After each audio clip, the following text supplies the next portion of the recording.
अभी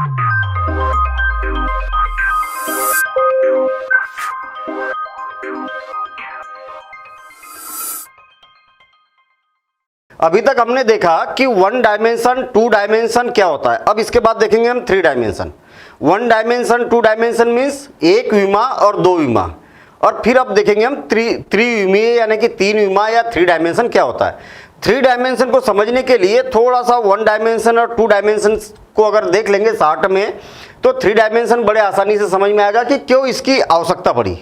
ठीक है, तो यहां पर हम सबसे पहले तो 1 डायमेंशन की बात करते हैं कि एक विमा क्या होता है। एक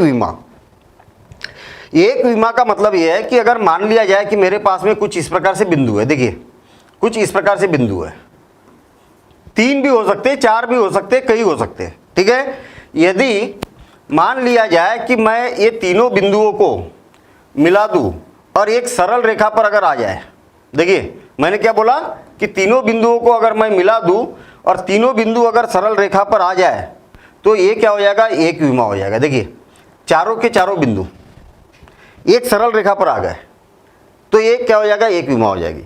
अब क्वेश्चन ये उठता है कि कई बार मान लिया जाए कि ऐसे में बिंदु है, सपोज करें मान लिया जाए कि मेरे पास में ये बिंदु है, देखिए 1 2 3 और इस प्रकार से 4 और ये 5, इस प्रकार से 5 बिंदु है।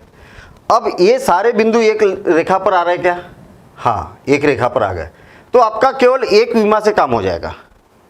अब क्वेश्चन ये उठता है कि पॉइंट्स जो है वो ऐसे में होना चाहिए कि ऐसे में होना चाहिए कि ऐसे में होना चाहिए कि कैसे में होना चाहिए। समतल पर कहीं पर भी पॉइंट हो उससे मतलब नहीं है, अगर एक लाइन पर अगर आ गए सारे पॉइंट तो केवल एक विमा से काम हो जाएगा। क्वेश्चन ये उठता है कि ऐसा किया क्यों जाता है, मतलब इससे फायदा क्या है, हमारे डेली लाइफ में क्या यूज़ है। तो डेली लाइफ में हम इसका यूज़ समझ सकते हैं कि मान लिया जाए कि मेरे पास में यहाँ पर क्या कुछ गांव है, देखिए कुछ क्या है, गांव है या कोई शहर है, ऐसा भी बोल सकते हैं हम। सपोज करें कि कुछ शहर है, कुछ सिटीज़ है और इसके नाम है A B C और D। हम क्या करते हैं, इन शहरों की लोकेशन जानना चाह रहे हैं कि इनकी लोकेशन क्या है, इनका एड्रेस क्या है, इनका आपस में रिलेशन क्या है। तो उसके लिए 1 डायमेंशन से बड़े आसानी से हम इसको बता सकते हैं। देखिए हमने क्या किया, कहीं पर भी इसमें कोई जरूरी नहीं कि यहाँ पर 0 मान लिया या यहाँ 0 मान लिया, कहीं पर भी क्या करते हैं हम 0 मान लेते, या तो किसी पर्टिकुलर गाँव को या शहर को 0 मान लेते। मैंने इसको क्या किया, 0 मान लिया। ये क्या हो जाएगा, इक्वल डिस्टेंस पर, समान दूरी पर हम क्या करेंगे 1 2 3 4 5 और ये क्या हो गया 6 और ये क्या हो गया 7। इसी प्रकार से इनफाइनाइट तक, अनंत तक आगे की ओर जाएगा और इसी प्रकार से अनंत की ओर पीछे की ओर जाएगा। अब इससे फायदा क्या है, देखिए हम यहां पर रिलेशन बता सकते, संबंध बता सकते एक दूसरे से। कैसे, आप यहां पर बता सकते कि ये गांव, सपोज करें कि एक इकाई बराबर से 1 किलोमीटर है। देखिए ध्यान देना, इधर एक इकाई या एक यूनिट इक्वल टू क्या है 1 किलोमीटर। अब यहां पर ध्यान देना, आप यहां पर बता सकते कि A और B के बीच कितने किलोमीटर का डिस्टेंस है। तो आप बता सकते कि 2 किलोमीटर का डिस्टेंस है। आप बता सकते कि A से लेके D के बीच में कितने किलोमीटर का डिस्टेंस है। तो 1 2 3 4 5 और डायरेक्ट आप बता सकते कि ये 6 किलोमीटर का डिफरेंस है। 6 इकाई है मतलब 6 किलोमीटर हो जाएगा। तो यहाँ पर हम कम से कम बिंदुओं को या किसी स्थानों को प्रदर्शित करने के लिए, अगर सारे क्या है संरेख है यानी कि एक ही रेखा पर है यानी कि लीनियर है, तो इस स्थिति में क्या कर सकते हैं हम, एक विमा से काम हो जाएगा और इस प्रकार से एक विमीय हम प्रदर्शित करते हैं। आवश्यक नहीं है, जरूरी नहीं है कि एक विमा ऐसी जाएगी कि ऐसी जाएगी कि ऐसी जाएगी, कैसी भी किसी भी डायरेक्शन में जा सकती है, इसकी कोई बाउंडेशन नहीं है। आपने सामान्यतः देखा होगा कि एक विमा मतलब बच्चे समझते हैं कि ये एक विमा मतलब हमेशा क्षैतिज ही रहेगा, हमेशा कैसा रहेगा, हॉरिजॉन्टल ही रहेगा, ऐसा नहीं है। एक विमा किधर भी ऐसी हो सकती है। हमारा उद्देश्य केवल ये बिंदुओं को प्रदर्शित करने का है, इनके स्थानों को दिखाना है।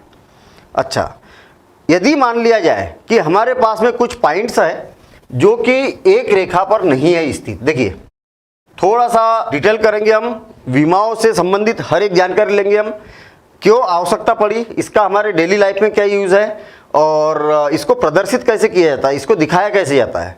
थोड़ा सा वीडियो जरूर लंबा बनेगा, लेकिन एक एक कॉन्सेप्ट यहाँ पर क्लियर होने वाला है। तीनों में डिफरेंस समझ में आने वाला है कि एक युमा, दो युमा और तीन युमा में अंतर क्या होता है। देखिए कई बार क्या होता है कि ये जो बिंदु है ये संरेख नहीं होते हैं। देखिए एक पॉइंट बना दिया मैंने, दूसरा पॉइंट बना दिया, तीसरा पॉइंट बना दिया, ये फोर्थ पॉइंट बना दिया, ये 6 पॉइंट, ये इस प्रकार से हमने कुछ पॉइंट यहाँ पर बना दिए। मुझे एक बात बताइए कि अगर मैं केवल एक विमा पर इसको प्रदर्शित करना चाहता हूँ, मैं क्या चाह रहा हूँ कि सारे पॉइंट्स एक लाइन पर आ जाए, तो संभव ही नहीं है, पॉसिबल ही नहीं है। क्यों नहीं है भाई? अगर मान लिया जाए मैंने एक लाइन को ऐसा ड्रा कर दिया, कैसा ड्रा कर दिया, एक लाइन को इस प्रकार से ड्रा कर दिया। देखिए इस प्रकार से मैंने लाइन को ड्रा कर दिया, इसको अरेंज भी कर देता हूँ मैं प्रॉपर, ऐसा ड्रा कर दिया। मैं ये दोनों पॉइंट को लेने की कोशिश कर रहा हूँ, तो चलिए इसको भी मैं जगह पर ले आता हूँ, इसको भी जगह पर ले आता हूँ। देखिए हमने क्या किया, कुछ पॉइंट्स बनाए और पॉइंट्स बनाने के बाद में हमने देखा कि ये 3 पॉइंट क्या हो गए, एक साथ में आ गए, एक लाइन पर आ गए, बाकी के पॉइंट नहीं आ पाए। यदि मैं इस रेखा को चेंज कर देता हूँ, देखिए इस रेखा को चेंज कर देता हूँ, देखिए सपोज करें कि इस रेखा को इस प्रकार से ये यहाँ पर रख देता हूँ यहाँ, और यहाँ से इनको तीनों को एक साथ में मिलाने की कोशिश करता हूँ। देखिए ठीक है, इनको तीनों को एक साथ मिलाने की कोशिश करता हूँ। अभी भी हमने देखा कि ये 3 पॉइंट्स एक लाइन पर आ गए। मतलब आप सपोज करें कि ये 3 शहर है, ये पहला शहर है, ये दूसरा शहर है और ये तीसरा शहर है, और इसके अलावा भी कई सारे पॉइंट्स है हमारे पास में। मान लिया जाए मैं इसके नाम दे देता हूँ ए, बी, सी, डी, ई, एफ, जी, एच, आई, और इस प्रकार से मैंने क्या किया, कुछ नाम दे दिए। यदि मैं चाहूँ कि सारे के सारे पॉइंट्स एक लाइन पर आ जाए तो संभव नहीं है। तो फिर हम इसके अगर पोजीशन को, यानी कि इसकी स्थिति को प्रदर्शित करना है, तो एक विमा से दिखा सकते, क्या दिखाने की कोशिश करते हैं हम। देखिए दिखाने की कोशिश करते हैं। देखिए मैंने क्या किया है, यहाँ पर मैंने बताया था कि बराबर बराबर दूरी पर इस प्रकार से चिन्ह लगा लीजिए, बराबर बराबर दूरी पर, बिल्कुल एग्जैक्ट, इधर अनंत तक जाएगा और एग्जैक्ट सेम इसी प्रकार से बराबर बराबर दूरी पर हमने ऐसे चिन्ह लगा दिए। कहीं पर भी हमने क्या किया, 0 मान लिया। मान लिया जाए कि मैंने इसको 0 मान लिया, 1 2 3 4 5 और ये 6 हो गया, और 0 के इधर नंबर लाइन क्या होती है, -1 -2 -3, इस प्रकार से आगे की ओर चलेगा। इसकी पोजीशन तो पता चल गई आपको। डी की पोजीशन क्या है, -1 है। ई की पोजीशन क्या है, तो 3 है। एफ की पोजीशन क्या है, तो 5 है। आप बता सकते हैं कि डी का और ई का डिस्टेंस जो है वो कितना है, ई का और एफ का डिस्टेंस जो है वो कितना है, और सबके डिस्टेंस बता सकते हैं। क्या आप ए का डिस्टेंस बता सकते हैं कि ए की पोजीशन क्या है? तो आप बोलेंगे कि ए की पोजीशन से मैं अगर इस पर लंब डाल दूं, परपेंडिकुलर डाल दूं, और परपेंडिकुलर डालने के बाद में इस संख्या रेखा पर जो भी पॉइंट आएगा वो इसकी पोजीशन होगी। बिल्कुल गलत। देखिए अगर मान लिया जाए कि यहाँ पर अगर कोई पॉइंट होता तो यहाँ से भी परपेंडिकुलर डालने पर इसकी पोजीशन वही है, यहाँ पर कोई पॉइंट होता तो इसकी पोजीशन वही है, इसकी भी पोजीशन वही है, यार इस पॉइंट की भी पोजीशन वही है, और इस पॉइंट की भी पोजीशन वही है। कहने का मतलब आप इस पॉइंट को एग्जैक्ट इसका नाम नहीं बता सकते कि इस संख्या रेखा के आधार पर इसका नाम क्या है, यानी कि क्या पोजीशन है। अगर ऐसा लंब डालने की कोशिश करेंगे तो इसका इसका इसका इसका सबका जो सारे पॉइंट दिखाई दे रहे हैं, सबके नाम तो एक ही है ना। फिर तो फिर इसकी एग्जैक्ट पोजीशन बताने के लिए, बिल्कुल निश्चित स्थिति को बताने के लिए हम एक विमा से काम नहीं चल सकता। इसके लिए हमें 2 विमाओं की आवश्यकता होगी, और 2 विमाओं की आवश्यकता होने के लिए याद रहे कि हम एक ग्राफ पेपर का उपयोग करते हैं, तो ज़्यादा आसानी से हम इसको समझ पाते। देखिए हमारे पास में एक ग्राफ पेपर है। ग्राफ पेपर पर उपयोग कैसे किया जाता है, इस बात को समझिए आप। हमने क्या किया, एक क्षैतिज रेखा खींच दी। कैसी खींच दी, क्षैतिज रेखा खींच दी। इस प्रकार से मैं क्षैतिज रेखा बना देता हूँ। क्षैतिज का मतलब ये होता है हॉरिजॉन्टल। हॉरिजॉन्टल का मतलब होता है कि इस प्रकार से जो जमीन है ना, जमीन के समांतर, जमीन आपको ऐसी ही दिखाई दे रही, प्लेन दिखाई दे रही, इसी के समांतर ऐसी एक रेखा खींच दी। कहने का मतलब ये बोल सकते हैं हम कि यदि मान लिया जाए कि मैंने ये रेखा खींची, ये रेखा खींची, तो ये क्या हो गई, बिल्कुल जमीन, जो जमीन दिखाई दे रही है उसके समांतर हो गई, या तो बोले कि देखिए बोर्ड की नीचे वाली लाइन दिखाई दे रही है, इसी के समांतर एक रेखा ऐसी आपको दिखाई दे रही है। एग्जैक्ट सेम इसी प्रकार से ये क्या करते हैं हम, वर्टिकल यानी कि ऊर्ध्वाधर यानी कि लंबवत ऐसी एक रेखा खींच देते हैं। दो रेखा खींच दी, जरूरी नहीं है कि वो यहीं से हो, यहाँ से भी हो सकती है, यहाँ से भी हो सकती है, यहाँ से भी हो सकती है, यहाँ से भी हो सकती है, कहीं से भी हो सकती है, वो हमें हमारी सुविधा के अनुसार खींचना है आपको। तो मैंने यहाँ से खींच दी। इस रेखा को भी आप ऊपर नीचे कर सकते हैं, इसकी कोई बाउंडेशन नहीं है, बस ये होना चाहिए कि एक क्षैतिज रेखा होना चाहिए यानी कि ऐसी धरातल के समांतर, और एक होना चाहिए इस पर खड़ी ऊर्ध्वाधर रेखा जो धरातल के साथ में 90 अंश का कोण बनाती है। अब देखिए, हमेशा जो जहाँ पर दोनों प्रतिच्छेद करेंगे यहाँ पर 90 अंश का कोण बनेगा। कितना, 90 अंश, 90 अंश, 90 अंश, 90 अंश के कोण बनते हैं। ये कंपलसरी है, तिरछी नहीं होना चाहिए। चलिए अब हम क्या करते हैं, हम कुछ पॉइंट्स को दिखाने की कोशिश कर रहे हैं। यहाँ पर देखिए कुछ पॉइंट्स को दिखाने की कोशिश कर रहे हैं, मतलब मान लिया जाए कि मेरे पास में एक पॉइंट ये है, एक पॉइंट ये है, एक पॉइंट ये है, एक पॉइंट ये है। आपने 9th और 10th क्लास में इसको बहुत ज़्यादा डिटेल में पढ़ा होगा, ठीक है ना, 9th 10th क्लास में। लेकिन क्वेश्चन ये है कि कई बार हमें ये समझ में आता कि भाई 1D से जब काम हो रहा था तो फिर क्यों अब 2D की ज़रूरत पड़ी, क्यों 3D की ज़रूरत पड़ी। ठीक है, इस बात को हम यहाँ पर समझना चाह रहे हैं। एक्चुअल क्या हुआ कि मैंने कुछ पॉइंट बना दिए, कुछ बिंदु यहाँ पर बना दिए। ठीक, अब बिंदुओं को इनको पूरे को दर्शाना है तो न तो इस लाइन पर पूरे बिंदु आए, न तो इस लाइन पर बिंदु आए, लेकिन फिर भी हम इनके एड्रेस यानी कि इनकी लोकेशन बता सकते हैं। देखिए हम क्या करते हैं, समान दूरी पर 1 2 3 4 5 6 7 8 9 10 इस प्रकार से, और इधर भी समान दूरी पर हम क्या करते हैं, इस प्रकार से चिन्ह लगा देते हैं।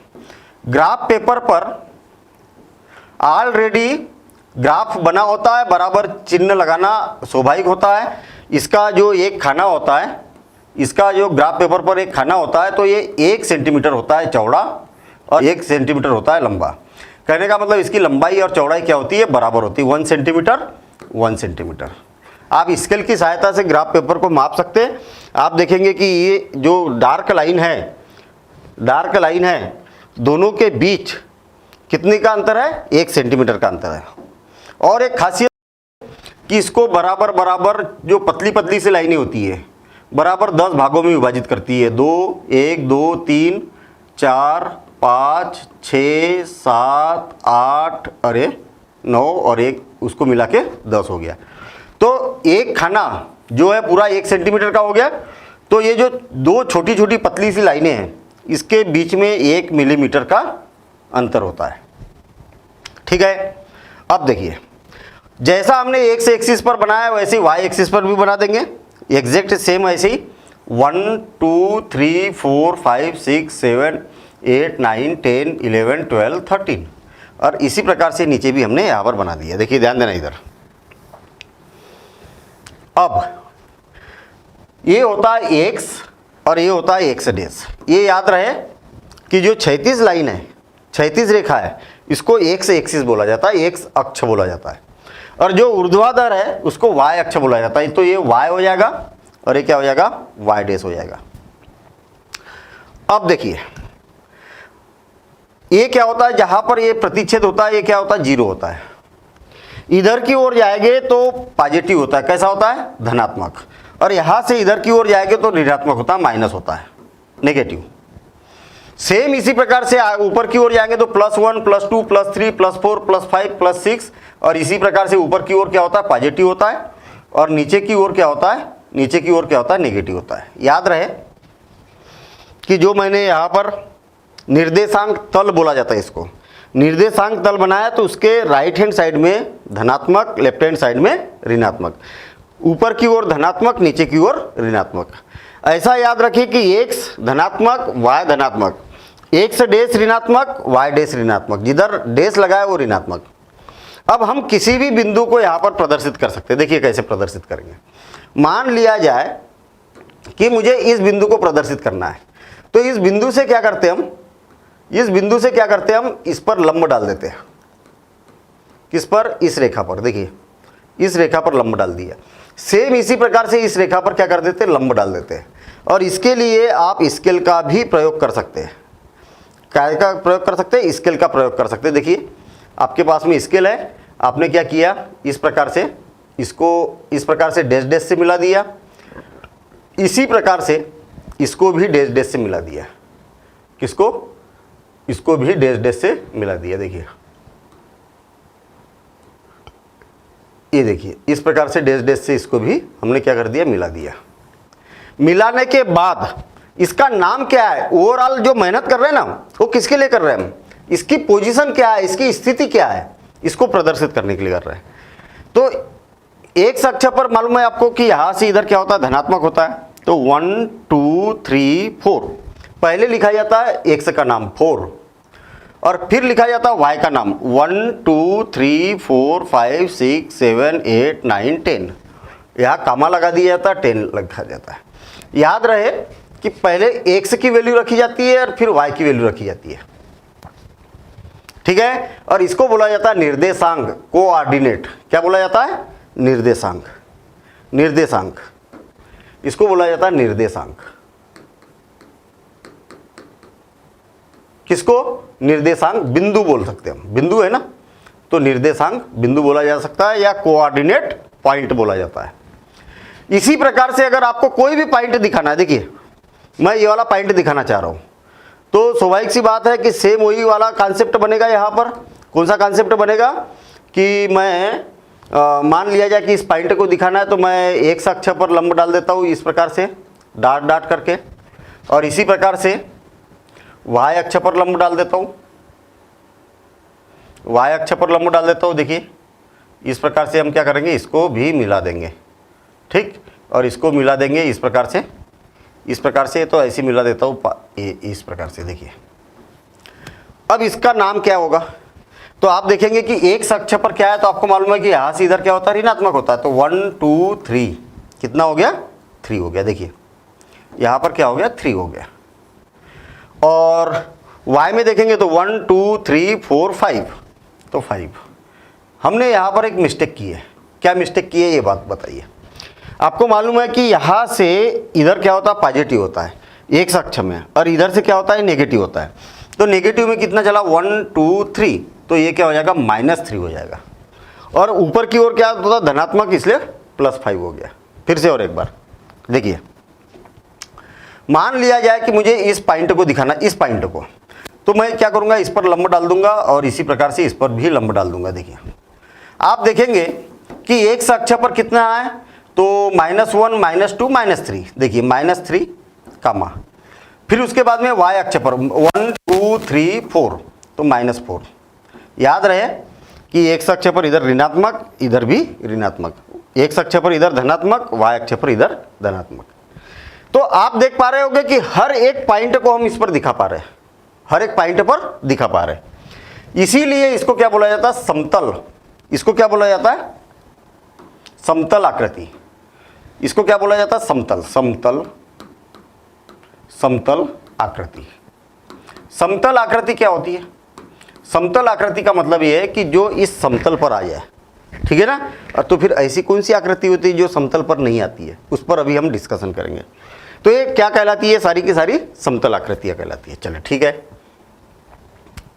समतल क्या नहीं होती उसके बारे में अभी हम डिस्कशन करेंगे।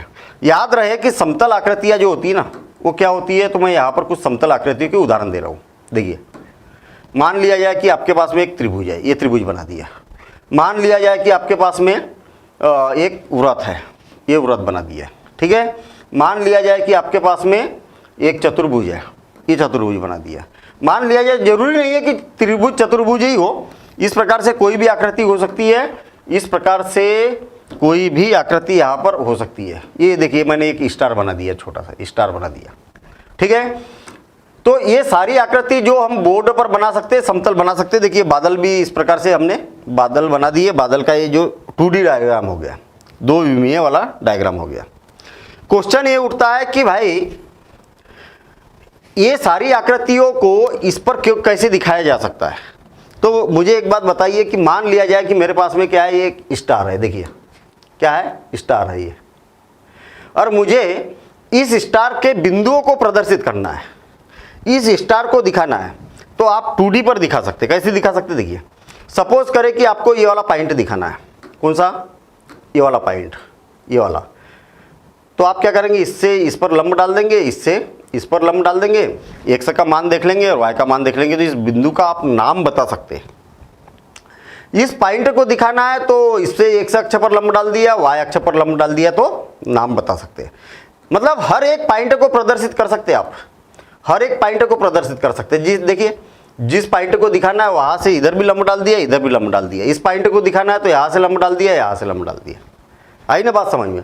ऐसी कोई भी आकृति, मान लिया जाए कि मेरे पास में ये वाली आकृति है और इस आकृति का अगर मुझे, इस आकृति का मुझे अगर मान लिया जाए कि ये वाला पॉइंट प्रदर्शित करना है, तो इस पर लंब डाल दूंगा, x अक्ष y अक्ष पर लंब डाल दूंगा। x अक्ष में जो भी मान होगा उसको यहाँ पर लिख दूंगा, y अक्ष में जो भी मान होगा वो उसको यहाँ पर लिख दूंगा और इसका, इस पॉइंट का नाम हो जाएगा। जो आकृति इस समतल पर, बोर्ड पर बनी हुई है, प्लेन, ठीक है, उसको हम 2D पर दिखा सकते हैं। इसीलिए ये जो सारी आकृतियां दिखाई दे रही है, आप यहाँ पर भी देख पा रहे होंगे, ये सारी आकृति यहाँ पर जो दिखाई दे रही है वो कैसी है? समतल आकृति दिखाई दे रही है, ठीक है ना। अच्छा, देखिए ये भी क्या है? समतल आकृति है। क्यों? क्योंकि ये बोर्ड के ऊपर बन गई है, बोर्ड के बाहर ऐसी उठ के नहीं आई है। कई सारी आकृतियां ऐसी होती है जिसको हम समतल पर प्रदर्शित नहीं कर सकते। काय पर? समतल पर प्रदर्शित नहीं कर सकते। बड़ी अजीब सी बात हो गई भाई, समतल पर प्रदर्शित नहीं कर सकते, ऐसी कौन सी आकृति हो सकती है? तो इसके बारे में हम डिस्कशन करें तो यही हमारा उद्देश्य भी है कि हमें 3D समझना है। और क्वेश्चन ये उठता है कि 1D से जब काम हो रहा था तो 2D की जरूरत क्यों पड़ी? फिर से और एक बार 60 में फिर हम 3D पर जा रहे हैं। अगर कुछ बिंदु, जैसे मान लिया जाए कुछ बिंदु की बात कर रहा हूं ना मैं, देखिए चलिए एक मेरे पास में ये हो गया। मुझे एक बात बताइए कि अगर मैं इस डायग्राम को, पूरे के पूरे डायग्राम को एक रेखा पर लाना चाहता हूं तो क्या ला पाओगे? नहीं ला पाओगे। ये रेखा के बाहर भी बहुत सारे बिंदु है, इसके रेखा के बाहर भी बहुत सारे बिंदु है। केवल 2 बिंदु आए यहाँ पर, रेखा के ऊपर कितने आए? केवल 2 बिंदु है। एक बिंदु ये वाला आया और एक बिंदु ये वाला आया। बाकी के सारे बिंदु क्या है? रेखा के बाहर है। इसलिए केवल एक डी से, यानी कि एक डायमेंशन से, यानी कि एक विमा से काम नहीं चल रहा है। एक विमा से काम नहीं चल रहा है। इसके लिए हमें 2 विमा की आवश्यकता पड़ेगी। जैसे मान लिया जाए कि यही वाला सर्कल ही है हमारे पास में, या और कोई मैं डायग्राम बना देता हूँ, ठीक है ना, और कोई डायग्राम बना देता हूँ, ये वाला डायग्राम बन गया। इस डायग्राम को हम एक लाइन पर नहीं दिखा पा रहे थे, इसलिए हमने क्या किया? 2 विमा यहाँ पर बना दी, है ना। और 2 विमा बनाने से हम हर एक बिंदु को इस पर प्रदर्शित कर सकते, हर किसी का यहाँ पर नाम दे सकते हैं, ठीक है। कई बार क्या होता है कि आकृतियाँ समतल नहीं होती, तो एक बात याद रहे कि जब भी एक विमा की बात की जाती है, ये भी समतल आकृति है, यानी कि बिंदु जो होता है वो समतल पर बनाया जाता है। समतल का मतलब सीधा सीधा ये है कि जो चीज़ मैं बोर्ड पर बना सकता हूँ वो समतल है। देखिए, मैं जो चीज़ बोर्ड पर बना सकता हूँ वो क्या समतल है। मान लिया जाए कि मैंने ये ऐसा एक डायग्राम बना दिया, क्या समतल है ना। ये बना दिया, ये समतल है। ये बना दिया, ये क्या है? समतल है ना। ये बना दिया, ये क्या है? समतल है। समतल कैसा? कि बोर्ड के ऊपर उठा हुआ है क्या? नहीं उठा हुआ है, ठीक है। अब त्रिविमीय की बात करते हैं कि त्रिविमीय की आवश्यकता क्यों पड़ी, 3 विमाओं की जरूरत क्यों पड़ी। ऐसी आकृति जिसको आप बोर्ड के ऊपर नहीं बना सकते। बड़ी अजीब सी बात हो गई भाई, बोर्ड के ऊपर ऐसा क्या है जो नहीं बना सकते? क्या है ऐसा कि जो नहीं बना सकते? देखिए अभी बात समझ में आ जाएगी। मैंने क्या किया? एक घन बना दिया। क्या बना दिया? घन। इस घन को थोड़ा सा मैं ओपन करके देखता हूँ कि ये घन किस प्रकार से दिखाई देता। ऐसा आप देख पा रहे होगे, मैंने इसको खोल के देख लिया। अब देखना, मैं इसको क्या फिल भी कर देता हूँ, कलर भर देता हूँ, जिससे आप स्पष्ट समझ पाएंगे कि ये क्या बोलना चाह रहे हैं हम। देखिए हमने क्या किया? कलर भर दिए, इसमें कलर फिल कर दिए, और इस प्रकार से हमने क्या किया? कलर फिल कर दिए। इसको मैं फिर से कोलैप्स कर देता हूँ, बंद कर देता हूँ। देखिए आपने कई सारे डिब्बे देखे होंगे, दवाई के हो सकते हैं, घर में कोई बॉक्स हो सकता है जिसमें हम सामान लाते हैं। ऐसे कई सारे किराने की दुकान से कई सारे सामान लाते हो, इस प्रकार के कुछ बॉक्से में कलर कुछ भी हो सकता है, ठीक है ना। कलर से कोई लेना देना नहीं है हमें, ये होता है। ये वास्तव में होता कैसे है, तो एक बार आप इसको देख लीजिए। ये देखिए, मैं घुमा के दिखा रहा हूं इसको, तो आप देख पा रहे होंगे, देखना, ध्यान देना। इधर हो क्या रहा है, ये सफेद भाग दिख रहा पृष्ठ, इसके पीछे भी सफेद भाग है। ये दोनों पृष्ठ कैसे बराबर है। सेम इसी प्रकार से अगर तो ये रेड कलर का दिखाई दे रहा है, इसके पीछे भी रेड कलर का है। आप इधर पर्पल कलर का देख रहे हैं, इसके पीछे भी पर्पल कलर है। कलर से कोई लेना देना नहीं है। मैंने तो आमने सामने वाले पृष्ठों को एक जैसे कलर बनाया। आपने देखा होगा ना, वो जो सांप सीढ़ियों का गेम खेलते हैं, इसी प्रकार का घन बना होता है वहाँ पर, और उस घन पे क्या होते हैं, एक पर एक लिखा होता है, 2 3 4 5 या डाट लगे होते हैं ना। आपने देखा होगा कि इस प्रकार से डाट लगे होते हैं। एक डाट लगा होता है, इधर 2 डाट लगे हुए हैं, इधर की ओर 3 डाट लगे, इधर 4 लगे, 5 6, और सांप सीढ़ी वाला गेम हम खेलते हैं।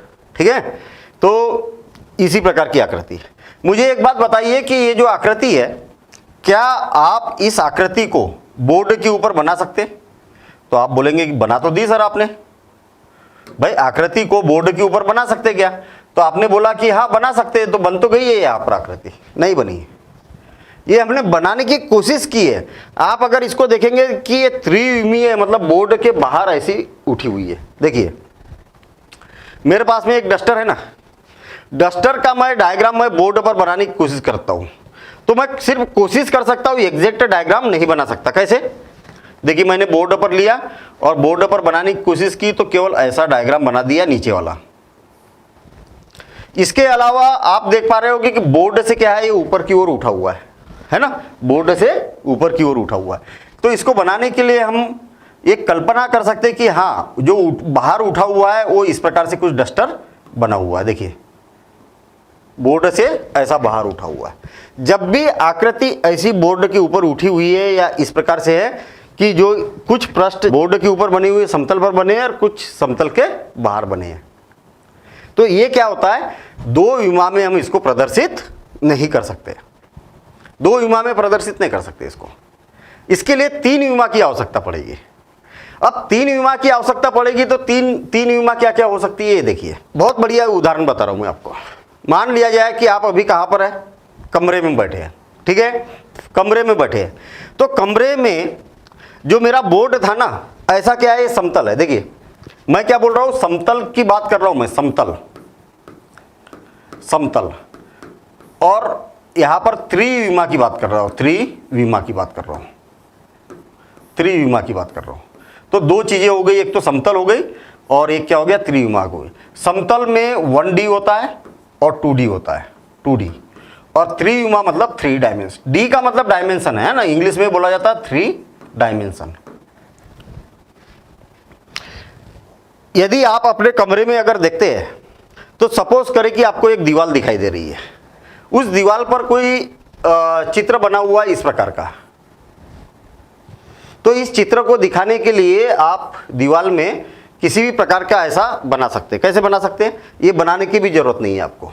देखिए आपका जो कमरा है ना, तो दीवार का ये वाली दीवार है, इस दीवार का ये वाला कार्नर ले लीजिए, ये वाला कार्नर। तो आप देखेंगे कि इसी प्रकार का कार्नर जो है ऊर्ध्वाधर दिखाई देगा। और जमीन पर जो दीवार का कार्नर है वो आप देखेंगे तो इस प्रकार से दिखाई देगा। इस कार्नर को आप एक्स, देखिए मेरे पास ये दीवार है सामने, दीवार के नीचे वाली जो भुजा है वो वाली ये वाली है, और दीवार के ये वाली जो भुजा दिखाई दे रही है ना, वो ये वाली है, ये वाली भुजा। ठीक, इसको बोलेंगे एक्स और इसको क्या बोलेंगे, एक्स डैश। इसको बोलेंगे वाई और इसको बोलेंगे वाई डैश।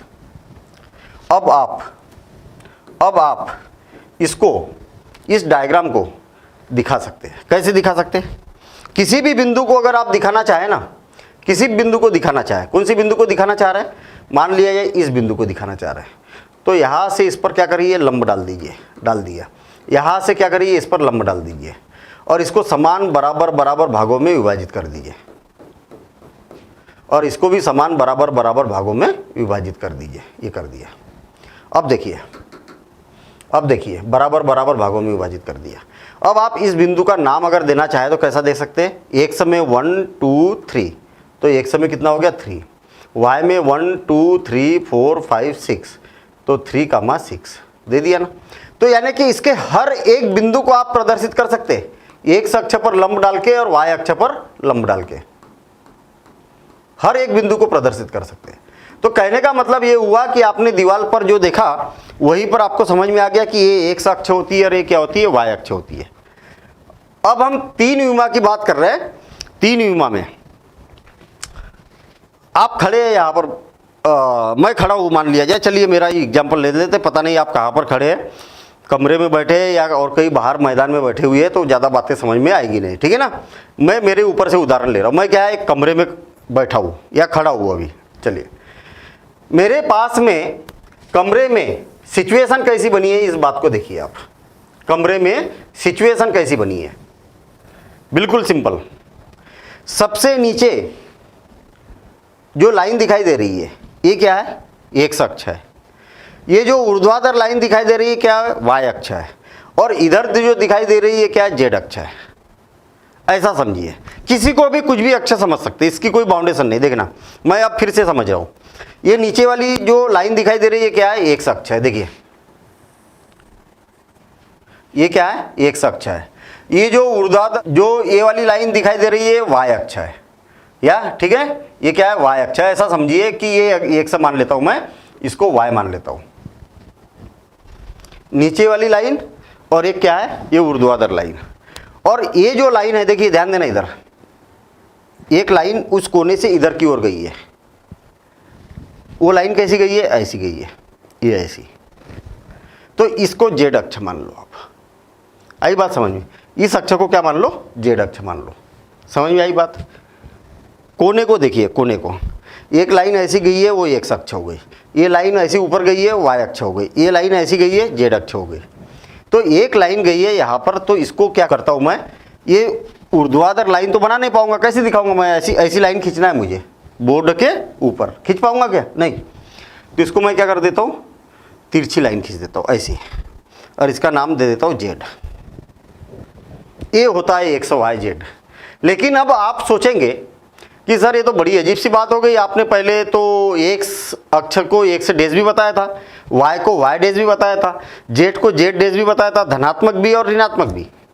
यहाँ पर कैसे दिखा रहे हैं आप, तो देखना, जिस प्रकार से ये एक्स अक्ष है ना, ये देखिए एक्स अक्ष कौन सी, ये जो खड़ी कोने की लाइन है, ये इसी अक्ष को अगर आप नीचे की ओर बढ़ाएंगे, देखिए एक्स डेज, ये वाली लाइन दिखाई नहीं दे रही आपको, कैसी।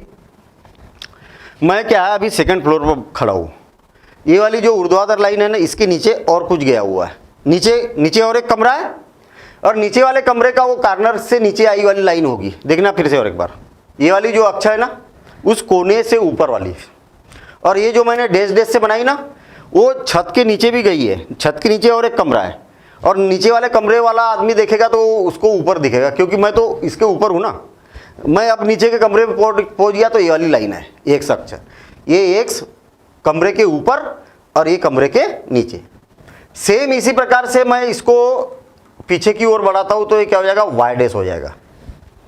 ये कमरे के अंदर ये वाली, और बगल में जो कमरा है उसमें भी ये वाली लाइन उधर गई है, तो ये क्या हो गया, उधर की ओर वाई डैश हो गया। और सेम इसी प्रकार से जेड डैश इधर गई है, तो जेड इधर गया है पॉजिटिव, तो जेड डैश किधर गया, इस साइड में, तो ये क्या हो गया, जेड डैश हो गया। आई बात समझ में? इसमें भी धनात्मक ऋणात्मक होता है। कैसे होता है, तो मैं मॉड्यूल के द्वारा बता रहा हूँ आपको। देखिए, मॉड्यूल के द्वारा बताने से और ज़्यादा स्पष्ट चीज़ें हो जाएगी। मॉड्यूल कुछ इस प्रकार से दिखाई देता है। इसका मेरे पास में बना है मॉड्यूल, ठीक है, एग्जैक्ट मॉड्यूल बना हुआ है। देखिए, मैंने इसको बनाया एक्स वाई जेड एक्सिस के हिसाब से बनाया। सबसे पहले तो मैं क्या करता हूँ, इसमें सबसे पहले क्या करता हूँ, एक्स अक्ष और वाई अक्ष को दिखा देता हूँ। देखिए, ये एक्स अक्ष हो गई, और इसी प्रकार से वाई अक्ष बना देता हूँ। इसी प्रकार से ऐसा वाई अक्ष बना दिया। देखिए, ऐसा समझिए आप। ये क्या हो गया, ये क्या हो गया, एक्स, और ये हो गया एक्स डैश, और ये क्या हो गया, वाई, और ये क्या हो गया, वाई डैश। देखिए, दिख रहा आपको, ये जो मैंने बनाया ना, ये सफेद वाला भाग है इसका, ये है एक्स अक्ष, और इधर क्या हो गया, एक्स डैश, और ये क्या हो गया, वाई, और ये क्या हो गया, वाई डैश। ठीक, अब इसी में काम हो जाता अगर समतल आकृति है तो। लेकिन आपने देखा कि भाई कई बार क्या होता है कि समतल आकृतियों में हमारे साथ में समस्या आती है। और समस्या क्या आती है, अभी जस्ट मैंने एक बनाया था, मैं क्या करता हूँ एक घनाभ बना देता हूँ। देखिए एक घनाभ बना देता हूँ, और घनाभ को बनाने के बाद में मैं इसमें कलर भी फिल कर देता हूँ तो ज़्यादा अच्छे से क्लियर होने वाला है। देखिए इसको मैं पहले ओपन कर देता हूँ, ओपन करके कलर फिल करना ज़्यादा आसान होगा। ठीक है, इसको कलर फिल करना ज़्यादा आसान होगा। ध्यान देना इधर,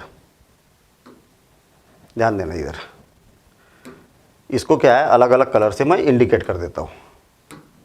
ठीक, ये रेड बना दिया मैंने, इसको भी रेड बना देता हूँ हैं, और इसको पर्पल या ये वाला कलर कर देता हूँ, इसको भी यही वाला कलर कर देता हूँ, और इस पर ये कलर और इस पर ये कलर। 6 पृष्ठ है ना, और 6 पृष्ठ बनाने के बाद मैंने इसको बंद कर दिया। अब देखिए ऐसा बॉक्स है। थोड़ा सा मैं इसको रोटेट करता हूँ, क्या करता हूँ रोटेट करता हूँ। रोटेट करने के बाद में इसकी मैं ऐसी कुछ स्थिति बनाने की कोशिश करता हूँ। चलिए ये वाला भाग लेता हूँ मैं, ये वाला भाग, ठीक है। और ये वाला भाग कैसे लूँ, ये वाला भाग ले लेता हूँ मैं, है ना, ये वाला भाग ऐसा। और देखिए ये वाला भाग ले लेता हूँ, इसको अरेंज करता हूँ मैं। देखिए अरेंज करता हूँ, और अरेंज कैसे करूँ कि एग्जैक्ट बिल्कुल इसी पर बैठ जाए वो, ऐसा अरेंज कर देता हूँ। अब देखिए ऐसा।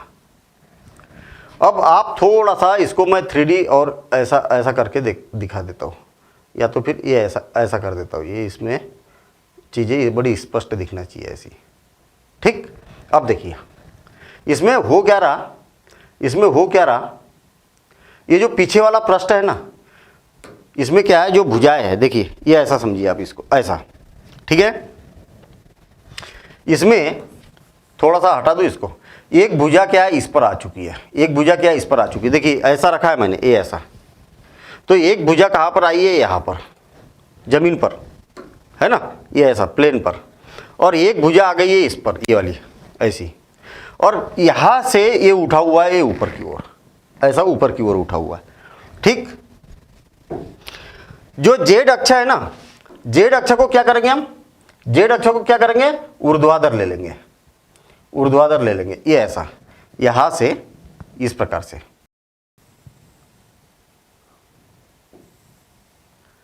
ये ऐसा, ऐसे समझ में नहीं आने वाला है। ठीक है, ये वाला, ये क्या हो जाएगा जेड, ये क्या हो जाएगा जेड, और ये क्या हो जाएगा जेड डैश, ये क्या हो जाएगा जेड डैश। नहीं आई बात समझ में। ये वास्तव में जो जेड है ना, वो ये वाली जो लाइन इधर जाती हुई दिख रही है ना, ये इधर नहीं जा रही है, ये ऐसी खड़ी है। ये वाली जो लाइन दिखाई दे रही है ये ऐसी खड़ी है इधर, और इसके पीछे बोर्ड के अंदर छेद के उधर की ओर गई है। अब देखिए, अब बात क्लियर हो जाएगी। हाँ देखिए, ये एक्स हो गई, ये एक्स डैश हो गई, ये वाई हो गई, और ये क्या हो गया वाई डैश हो गया। मैंने क्या किया, ये जो दिखाई दे रहा घनाभ, इसको इस कोने में रख दिया। अब देखिए चीज़ें क्लियर हो गई, यहाँ पर कोने में रख दिया। कोने में रखने के बाद में ये क्या हो गया, इसकी ये जो नीचे वाली किनार है ना, ये नीचे वाली किनार एक्स अक्ष पर पहुँच गई, और इधर ये वाली किनार है ना खड़ी वाली, ये वाई अक्ष पर पहुँच गई, और इसकी जो हाइट है वो जेड अक्ष पर आ गई, ये वाली। तो जेड अक्ष कौन सी है, ये यहाँ से ये वाली जेड अक्ष है। इसके ये इधर एक्स है। अच्छा मैं कहाँ पर खड़ा हूँ, तो मैं ये यहाँ पर इस पृष्ठ पर खड़ा हूँ, इस कमरे में खड़ा हूँ ना, इस कमरे में खड़ा हूँ ना, ये यहाँ पर ऐसा खड़ा हूँ मैं। ठीक, तो एक्स का धनात्मक, वाई का धनात्मक और जेड का धनात्मक, ये यहाँ पर खड़ा हूँ मैं। अब देखिए यहाँ से एक्स अक्ष क्या आ गई है इधर दूसरे कमरे में। देखिए कमरा ऐसा है मेरा, मैं यहाँ पर खड़ा हूँ, अभी मेरे नीचे भी फ्लोर है एक, ठीक है ना, ऊपर है या नहीं है उससे लेना देना नहीं है, मेरे नीचे भी फ्लोर है, और नीचे मैं यहाँ पर खड़ा हूँ। तो ये एक्स हो गया, ये वाई हो गया, और ये क्या हो गई जेड हो गई। यहाँ पर क्या है माइनस एक्स है, और ये वाई तो वही वाला है ना भाई, ये वाला वाई और वाई तो इधर एक ही है ना, तो वाई का धनात्मक और जेड का धनात्मक है। इस कमरे में देखिए 4 कमरे ऐसे बने हुए, मैं यहाँ खड़ा हूँ, इधर भी कमरा बना है, इधर भी कमरा बना है, इधर भी और नीचे भी कमरा बना है। यहाँ पर देखिए x ऋणात्मक, y ऋणात्मक और z धनात्मक। इस कमरे में क्या है, x धनात्मक, y धनात्मक और z धनात्मक। कितने हो गए, 4 हो गए यहाँ पर ऊपर। और सेम इसी प्रकार से पीछे भी, पीछे की कहानी देखना, ये x धनात्मक है, इसका मतलब ये वाला क्या है, x धनात्मक है। ये y ऋणात्मक, मतलब यहाँ पर भी तो y ऋणात्मक यही है ना, लाइन तो एक ही है ना, ये वाली लाइन और ये वाली लाइन तो एक ही है। तो इसके पीछे वाले कमरे में देखना, x धनात्मक है यहाँ पर, x धनात्मक, y धनात्मक और z तो इधर है, इसके पीछे z है। देखिए x धनात्मक, y धनात्मक और z ऋणात्मक। अब देखिए इसमें क्या है, x ऋणात्मक, y धनात्मक और z ऋणात्मक है। इसके पीछे क्या हो जाएगा, x ऋणात्मक और y धनात्मक। 4 ऐसे ऊपर की ओर है और 4 क्या है, पीछे की ओर है। तो ऐसे क्या हो गए, 8। तो इसीलिए इसको ऑक्टेन बोला जाता है। क्या बोला जाता है, ऑक्टेन। ऑक्टेन अष्टांक मतलब 8 क्या होता है, 8 होते हैं इसमें, 8 इस प्रकार से हमारे पास में भाग होते हैं इसके 3D में। ठीक है, अब देखिए निर्देशांक को कैसे प्रदर्शित किया जा सकता है। निर्देशांक को प्रदर्शित करना यही सबसे बड़ी बात है। सपोज करें कि मेरे पास में मैंने क्या किया, ये है, या तो मैं खड़ा हूँ यहाँ पर खड़ा हूँ, ये मेरा सिर है, ये मेरा सिर है, ऐसा खड़ा हूँ मैं। तो इस बिंदु को अगर दिखाना है, ये ऊपर वाले बिंदु को, ध्यान देना इधर ऊपर वाले बिंदु को दिखाना है, तो कैसे दिखा सकता हूँ इस बिंदु को। मैं क्या करूँगा, इस बिंदु से जमीन पर बिल्कुल एकदम सीधा लंब डाल दूंगा। ये यहाँ पर लंब डाल दिया, कहाँ डाल दिया, ये यहाँ पर। कहाँ पर लंब डाल दिया, कहाँ पर लंब डाल दिया, ये यहाँ पर, यहाँ पर। कौन सा, x तल और y तल। और इसको x से देख लिया कि x एक अक्ष पर कितना है, और इससे लंब डाल दिया तो y अक्ष पर। तो आपने देखा कि x अक्ष पर 1 2 3 1 2 3, तो x अक्ष पर इसका मान कितना है 3, और y अक्ष पर कितना मान है 1 2 3, ये हो गया का मान। मैं यहाँ पर खड़ा था ना ऐसा, तो यहाँ से एक नीचे वाले समतल पर लंब डाल दिया। अब ये वाला जो पॉइंट है, इस पॉइंट को जेड अक्ष से मिला देता हूँ, ऐसा था। इस पॉइंट को, ये वाला पॉइंट, इस पॉइंट को क्या करता हूँ, जेड अक्ष से मिला देता हूँ। जेड अक्ष से मिला देता हूँ मतलब ये वाले पॉइंट को क्या है, जेड अक्ष धनात्मक इधर है, ये वास्तव में ये ऐसा ऊपर की ओर है। तो आपने देखा कि 1 2 3 4, और इधर कहाँ पर मिल रहा है, 4 पर मिल रहा है। तो जेड का मान कितना हो जाएगा, 4। तो देखिए जब त्रिविमीय होती है आकृति, तो इसको दर्शाने के लिए अगर मैं इस डस्टर को ऐसा दिखाना चाह रहा हूँ, तो नीचे की ओर इतना हो गया है ना, और ऊपर जितना उठा हुआ है वो जेड अक्ष में इस प्रकार से ऊपर उठ गया। ठीक है ना। अब देखिए एग्जैक्ट सेम इसी प्रकार से है। यहाँ पर आपको जरूर कुछ ऐसा दिखाई दे रहा होगा कि सर आपने तो y अक्ष इसको दिखाया, यहाँ पर तो z अक्ष दिखाई दे रही है। आपने इसको x अक्ष बोला तो यहाँ तो y अक्ष दिखाई दे रही है। आपने तो इसको z अक्ष बोला, यहाँ पर ये x अक्ष दिखाई दे रही है। उससे कोई फर्क नहीं पड़ता। एक्चुअल होता क्या है कि उस कोने को देखिए आप, कोने को क्या फर्क पड़ेगा कि आप इसको x मान लेंगे, इसको y मान लेंगे, इसको z मान लेंगे, क्या फर्क पड़ेगा भाई। इसको x माना, इसको x मान लो। हमें तो स्थिति को दिखाना है कि मैं जो खड़ा हूँ, मेरा जो सिर है, वो मेरे सिर के अगर निर्देशांक निकालना है ना, कैसे निकालूंगा मैं। मेरे जहाँ पर पैर, मैं तो ऊर्ध्वाधर खड़ा हूँ ना, मेरे जहाँ पर पैर है, इस पैर के बिंदु को मैं x अक्ष पर लंब डाल दूंगा, y अक्ष पर लंब डाल दूंगा। तो x और y अक्ष का कुछ न कुछ मान होगा, तो ऐसे लिख दूंगा मैं मान। फिर उसके बाद में जो मेरा सिर है, सिर से मैं सीधा जेड अक्ष पर लंब डालूंगा। ठीक है, फिर देखूंगा कि बराबर दूरी पर जेड का मान कितना है। तो मान लीजिए 4 है, तो जो मेरे सिर का इस पॉइंट के निर्देशांक है, वो निर्देशांक कैसे हो गए, इस प्रकार से निर्देशांक हो गए। सामान्यतः हमेशा इसको ये माना जाता है कि भैया x धनात्मक, y धनात्मक और z धनात्मक, ऐसा हमेशा माना जाता है। अब देखिए ये क्या है, सब धनात्मक है। इधर x ऋणात्मक हो गया, बाकी y और z धनात्मक है। इधर y ऋणात्मक है और z भी, x भी ऋणात्मक है, लेकिन z धनात्मक। ये ऊपर की ओर z धनात्मक है, और बाकी के x वाले तो कोऑर्डिनेट आपको मालूम ही है। सेम इसी प्रकार से अगर पीछे की ओर जाएंगे तो सेम चलेगा, लेकिन जेड क्या हो जाएगा, ऋणात्मक हो जाएगा। तो ऐसे 8 है, किसी भी 8वें में हम पोजीशन इसकी बता सकते हैं। अब देखते हैं हम इससे संबंधित यहाँ पर कुछ क्वेश्चन देखते हैं, और क्वेश्चन अब बड़े आसानी से हम सॉल्व कर सकते हैं।